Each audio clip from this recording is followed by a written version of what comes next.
Hello guys, it's been a while since my last video. Don't know how long it was. Just want to talk to you about you can get high on Jesus too. Basically, that's what it's called. Well, that's what I'll be putting on there. The title might change. I don't really know, but for the moment, I'm just calling this video "You Can Get High on Jesus Too," as in TOO, not two the number. So let me start. Let me just crack on. Basically, you know, out there in the world, people looking for like happiness, joy, peace, you know, contentment, you know, satisfaction, you know, peace. Want to get looking for some way of getting, looking for an escapism. So you know, I mean, a lot of people don't like church because I think it's just because of rules and regulations. But I want to talk to you basically. Just want to say that you know, when we focus our minds and our hearts on God, when we focus our minds and hearts and our hearts on God, we can get what we get what we think whatever we think we're getting out of it. That's what we're gonna get. So if you think you're gonna get something really good out of it, something spectacular out of worshiping God, or worshiping Jesus out of Christianity, when you think you're getting something fantastic out of it, you will get something fantastic out of it. If you're not in the mood to worship, if you're not in the right mind frame or in the right mind to worship, then you won't get anything out of it.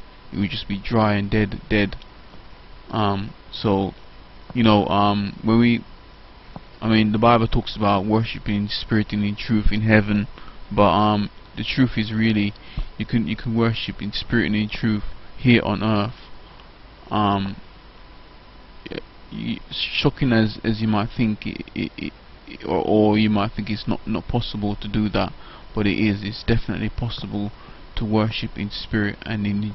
It is definitely possible to worship God here on earth in spirit and in spirit and in truth.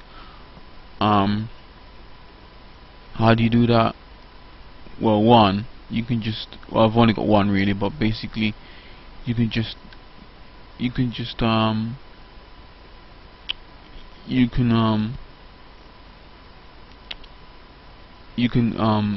basically you gotta have to have a really Pentecostal charismatic church. But saying that, any church can be lively and be really intent on having God's presence being in the church. You know, when it comes to denominations, we shouldn't really be worried about which denominations is which, because because some Pentecostal churches act like Catholic churches, and some Catholic churches act like Pentecostal churches. So to get what you want out of Christianity, and to worship in spirit and in truth, is a case of just, you know, is basically just having a heart of expectancy, or expecting something to move in your situation, or wanting or needing God, or having a desire for God, or having a desire for Jesus to move in your life, or to move in your body. So it's a case of just being there at the right time. It's not just really being there at the right time, it's just being expecting, just always wanting to expect something from God in worship. So because worshiping God is glorious. It's better than fame, it's better than any drug you can take, it's better than anything that's pleasurable, not that's known to man. It's the pinnacle of a human being's emotion.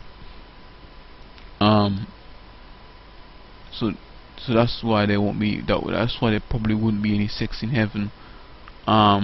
Because there'll be so much pleasure around, and God is just preparing us for that by giving us trials and just helping us to depend more on God.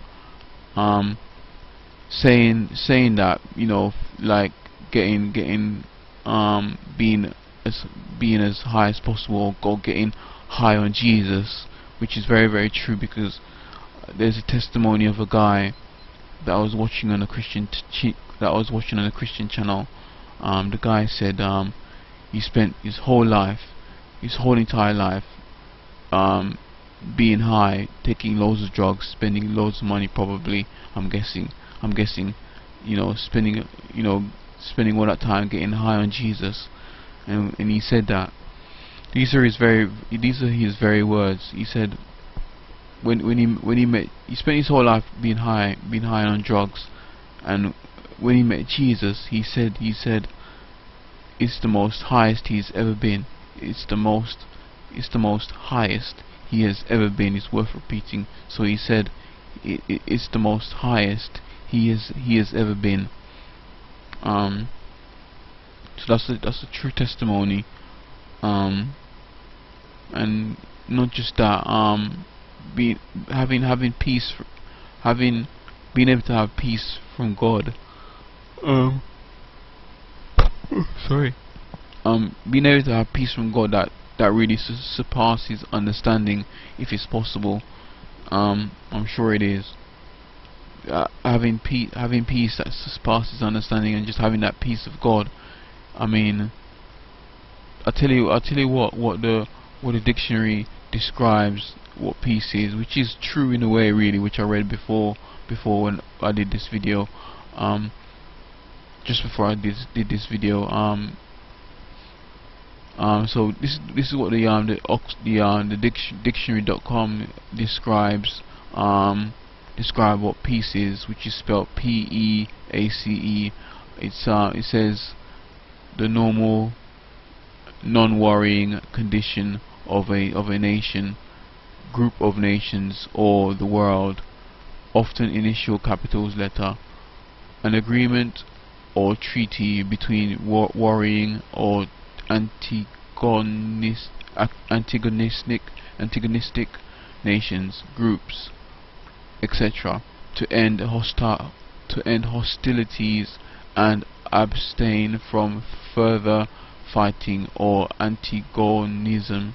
The Peace of Ryswick, a state of mutual harmony between people or groups, especially in personal relations, trying to live in peace with your neighbors. That's an example. The normal freedom from civil commotion and violence of a community, public order and security. He was arrested for being drunk and disturbing the peace. So this is an example. He was arrested for being drunk and disturbing the peace. And the last one, last meaning, cessation of or freedom from any strife or dissension, dissension.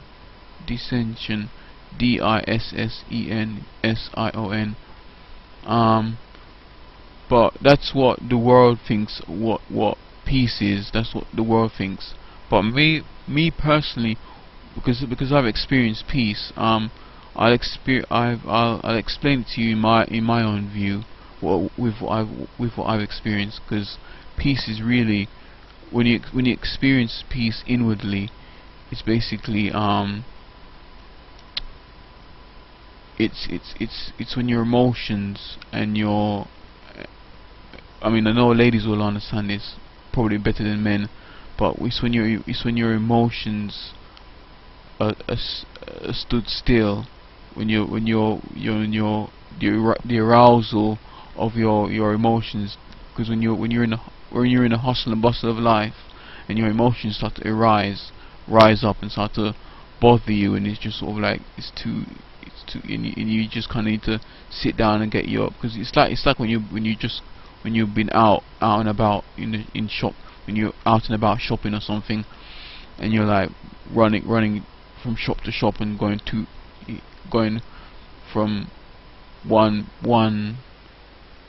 shop to another, and it's a bit like Christmas shopping, you could say, as well, or any other type of shopping, when you're just have to do so much shopping in your mind. It's just preoccupied with loads of stuff. But it's like when you come home and you realize your mind is just been going around in a daze. It's that emotion that you feel that you've been rushing around and just not being able to sit down and just relax. But the peace I'm talking about is when all that emotion is arising, and it's just really like keep going. It's like when it's raining and it just keeps falling, and you see all the water just going up and bouncing off the ground. That's how our emotions are like. And when we get peace, it's like when a storm is rising up, and then when you feel the peace, it's like it's like when you have peace in your body, it's when the sea is just calm, and it's just not moving at all, and it's as if there's no movement in the waters, and you feel your body is just relaxed. But it's more than just relaxed. It's like when your emotions are dead, and it's just you're not feeling anything. You're just not in tune with you're just not in tune with you're just not in tune with your emotions. You're basically out of tune, and you just sort of like cruising, and it's just easy. But it's a lot more than just feeling easy. It's a peace that I can't really, to be honest with you, I can't really find any proper words, because when you say relax is just a temporary thing. Because when I'm talking about peace, I'm talking about it's something that actually, when I talk about this kind of spiritual peace, it actually rests upon you, and it's more than just being calm. It's more than just being peaceful. It's a lot more than just being at ease with what's going on. It's more than just a state of mind, and it's more than just being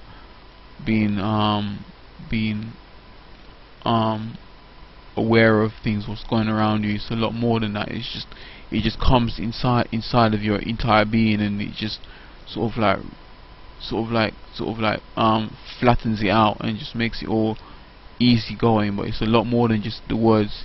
It's a lot more than just the words easy going.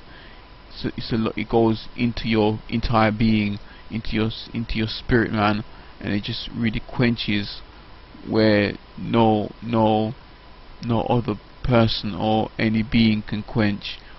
And that's the peace that I'm actually talking about, that God can give, that Jesus can bring. That's the kind of that's the kind of peace that is actually undescribable, basically undescribable, and it's words you cannot comprehend, words that you cannot I think the word is fathom. The words you can't really put it into words. And it's a lot more than just love. It's a lot more than just it's basically it's words that you cannot describe. That is the way how peace works, the peace that Jesus brings. So yeah, that's all I have to say really for now. I hope this is brought an awakening in what you understand, in what you've understand what peace that Jesus brings, and what peace that God brings, and the happiness that God brings. So yeah, so that's it for now, and hope you enjoyed what you've listened to, what I've explained, and just leave your comments once you've listened to everything, and you're just leave your comments wherever you want to say. Just say it, really. Don't be afraid, really. Don't be scared, or feel threatened, or feel like you're going to be judged. Just express what you feel about what I've said, and I look forward to your replies, and God bless, and take care now, and peace.